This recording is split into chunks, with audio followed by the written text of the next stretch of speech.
Hello guys, আসসালামু আলাইকুম। Agrotech বিডির পক্ষ থেকে আপনাদেরকে জানাচ্ছি শুভেচ্ছা ও অভিনন্দন। আপনি যদি আমার চ্যানেল নতুন দর্শক হয়ে থাকেন তাহলে অবশ্যই চ্যানেলটি সাবস্ক্রাইব করতে ভুলবেন না এবং পাশে থাকা বেল আইকনটি চেপে দিবেন, যাতে পরের বার কৃষিভিত্তিক সমস্ত তথ্য এবং তথ্যের ভিডিওগুলো সর্বপ্রথম আপনার কাছে পৌঁছায়। আজকের আলোচনাটা হতে যাচ্ছে অতিরিক্ত ইন্টারেস্টিং, যেটা আপনারা থাম্বনেইলে দেখে এসেছেন। থাম্বনেইলের ছবিটা এবং লেখাটা পড়ে এসেছেন যে আমি কি আলোচনা করব। অবশ্যই আমি আলোচনা করব ধান কালবৈশাখী ঝড়ে পড়ে গেলেও চিটা হবে না এবং ধানের রং নষ্ট হবে না। তো আমার কথাটা একটু সময় সহকারে শুনবেন। আমি আপনার উপকারের জন্য কিন্তু কথা বলতে আসছি। আপনি যদি না শুনে চলে যান তাহলে কোনো উপকার হবে না। আর যদি কথাগুলো শুনেন 100-এ 100, যদি আপনার উপকার না হয় তাহলে কমেন্ট বক্সে লিখে যাবেন। আপনার একটা ধানও চিটা হবে না এবং ধানের রংটাও থাকবে স্বর্ণের মতো চকচকে। স্বর্ণের মতো চকচকে। আপনি দেখতে পাচ্ছেন গতকাল রাতে আমাদের এখানে কি পরিমাণের একটা ঝড় হয়েছে। ভুট্টাগুলো সব পড়ে গেছে। তো ভুট্টার আলোচনা না করি, ধানের আলোচনা করি।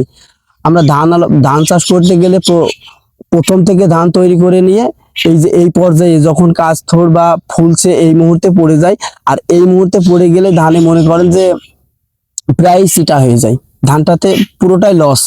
তো এই লস থেকে বাঁচতে গেলে আমাদেরকে ধানের এখন কি লাগবে আর কি দিলে আমাদের উপকারটা পাবো, ঠিক সেইটা আমাদেরকে জানতে হবে। তো প্রথমত যেটা জানতে হবে সেটা হচ্ছে, আমরা সবাই জানি আবার কেউ জানি না, সবাই জানি আবার কেউ জানি না যে ধানের ঠিক শীষের ওপরে যে পাতাটা থাকে ওই পাতাটা থেকে ধান শক্তি বা পুষ্টি খাদ্য সংগ্রহ করে। প্রত্যেকটা জিনিস ওই পাতা থেকে সংগ্রহ করে, যে পাতাটা শীষের ওপরে খাড়া থাকে। তো যখনই ঝড়ে এদিকে ওদিকে হেলাবে এবং জোরে বাড়ি দেবে, ঠিক ওই টাইমে আপনাদের ওই পাতাটা ফেটে যায়। ওই পাতাটা ফেটে গেলে ওই পাতাটার ওপর থেকে লালচে বা বাদামি কালার হয়ে ওটা নষ্ট হয়ে যায় এবং পড়ে যাওয়ার পরে গাছের শিকড় আঘাতপ্রাপ্ত হয়। তো এই মুহূর্তে মাটি থেকে যখন শিকড় আঘাতপ্রাপ্ত হচ্ছে, এই মুহূর্তে মাটি থেকে তো আর খাদ্য সংগ্রহ করতে পারছে না। আবার ওই পাতাটা যেহেতু ফেটে গেছে বা লাল হয়ে গেছে, নষ্ট হয়ে গেছে, তো উপর থেকেও আর খাদ্য সংগ্রহ করতে পারছে না, বাতাস থেকেও না, রোদ থেকেও না, কিছু থেকেই না। তাহলে এখন আমাদের করণীয়, আমাদের নিজে হাতে তাদেরকে খাবার দিতে হবে, ওই শীষটাকে খাবার দিতে হবে। ওই শীষটাকে আমরা কি খাবার দেব? আপনি হয়তো ভাবতে পারেন যে ভাই বেশি আলোচনা করছে বা বেশি কথা বলছে, আপনার রাগ হতে পারে। ভাই আমি একটা কথা কি মিথ্যা বলছি? আপনাকে এইটা আমি যেটা বলছি আপনাকে ওইটা মাথায় রাখতে হবে। ওইটা মাথায় রেখে যদি আপনি আমার কথাটা বিবেচনা করেন না, আপনি একবারই বুঝতে পারবেন যে না ভাই সঠিক আলোচনাটা করছে।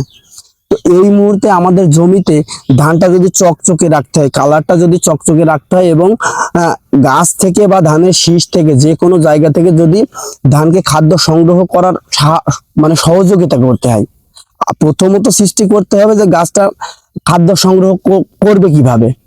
এর খাদ্য সংগ্রহ ক্ষমতাটা বৃদ্ধি করতে হবে। এই ক্ষমতাটা বৃদ্ধি করতে হলে আমাদের প্রতি লিটারে 1 গ্রাম হারে সিলেটেড জিঙ্ক, অথবা ভাই এই জায়গাটা একটু মানে একটু সময় নিয়ে শুনবেন, সিলেটেড জিঙ্ক অথবা সলুবর বোরন প্রতি লিটারে 2 থেকে 3 গ্রাম। 1 লিটার হারে সিলেটেড জিঙ্ক, যদি আপনি সিলেটেড জিঙ্ক ম্যানেজ করতে না পারলেন তাহলে সলুবর বোরন প্রতি লিটারে 2 থেকে 3 লিটার হারে মেশাবেন। মেশানোর পরে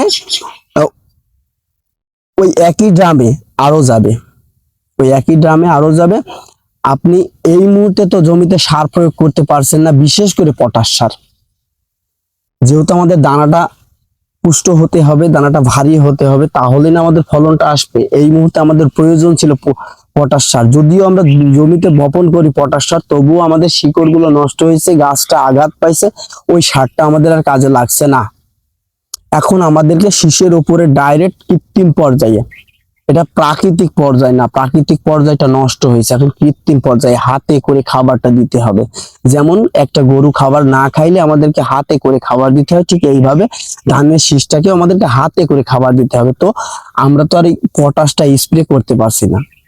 ঠিক এইরকমই ভাই পটাশ বাজারে পাওয়া যায়, স্প্রে পটাশ, যেটার নাম হচ্ছে কুইক পটাশ। আপনি কুইক পটাশ, ফাস্ট পটাশ বিভিন্ন নামে পেয়ে যাবেন। এই যে কুইক পটাশ, এই কুইক পটাশটা আপনি প্রতি লিটারে 2 গ্রাম হারে, তাহলে আপনার প্রথমে সিলেটেড জিঙ্ক, ভালো করে শুনবেন পরে কমেন্ট করবেন, শুনবেন তারপরে কমেন্ট করবেন। আপনি প্রথমেই কমেন্ট করতে চলে যান, এত দ্রুত আপনি কথাগুলো শোনেন না। প্রথমে সিলেটেড জিঙ্ক প্রথমত ম্যানেজ করার চেষ্টা করবেন। সিলেটেড জিঙ্ক প্রতি লিটারে 1 গ্রাম হারে, যদি না ম্যানেজ করতে পারেন তাহলে সলুবর বোরন অবশ্যই পাবেন, ওইটা লিটারে 3 গ্রাম হারে। এবং কুইক পটাশ, ফাস্ট পটাশ, যে কোনো একটা আপনি যেটাই পান, স্প্রে পটাশ হইলেই হবে। যদি ফাস্ট পটাশ পান ইনশাল্লাহ এটা ভালো হবে আমার সাজেশন অনুযায়ী, ফাস্ট পটাশ। তো এইটা আপনি লিটারে 2 গ্রাম হারে, পটাশটা আপনি লিটারে 2 গ্রাম হারে এইটা মিশিয়ে, আর সলুবর বোরন না হলে সিলেটেড জিঙ্ক, এই জায়গায় সবাই ঘুরিয়ে ফেলে। সলুবর বোরন না হলে সিলেটেড জিঙ্ক, আর সিলেটেড জিঙ্ক যদি না পান তাহলে সলুবর বোরন, যে কোনো একটা দিবেন এবং পটাশ দিবেন। পটাশটা দিয়ে আপনি ওই জায়গায় একই ড্রামের ভিতরে মিশাবেন, মিশিয়ে আপনার জমি অনুযায়ী যতটুক পানি লাগে অবশ্যই গাছটা ভিজিয়ে, জমিটা ভিজিয়ে একটু আস্তে হাঁটবেন জমির ভিতরে, যেন কোনো শীষে পাড়া না লাগে। এইদিকে ফলো করে শিশিরের ন্যায় স্প্রে করবেন। মেশিনের মাথাটা ভালো করে টাইট দিয়ে শিশিরের ন্যায় স্প্রে করে দিবেন আপনি। ইনশাল্লাহ আমি আশা করছি আপনার এই জায়গায় হয়তো প্রতি বিঘা জমিতে 200 টাকার মতো খরচ আসবে। এই স্প্রেতে প্রতি বিঘাতে 200 টাকার মতো খরচ আসবে, কিন্তু আপনার ভাই কিছু না হোক 5-7 হাজার টাকা প্রতি বিঘাতে আপনার আর্নিং আসবে। আপনার ধানটা চকচকেই থাকবে, পড়ে গেছে তারপরেও চকচকে থাকবে, এবং ইনশাল্লাহ আপনার ধানটা পরিপুষ্টভাবে দানাগুলো চকচকে হয়ে মোটা হয়ে একটাও চিটা পড়বে না। আপনি যদি আমার কথা অনুযায়ী স্প্রেটা করতে পারেন ইনশাল্লাহ আমি 100% দিয়ে বলছি আপনি সফল হবেন। তো ভাইয়ের কথাবার্তা যদি ভালো লাগে অবশ্যই একটা লাইক করবেন। বর্তমান কালবৈশাখীর সময়, তাই ভিডিওটা আমি আমার মন থেকে চাচ্ছি, আমি যখন আপনার উপকারের স্বার্থে তৈরি করছি আপনি একটু শেয়ার করে দিন, যাতে আরেক ভাই উপকারটা পায়।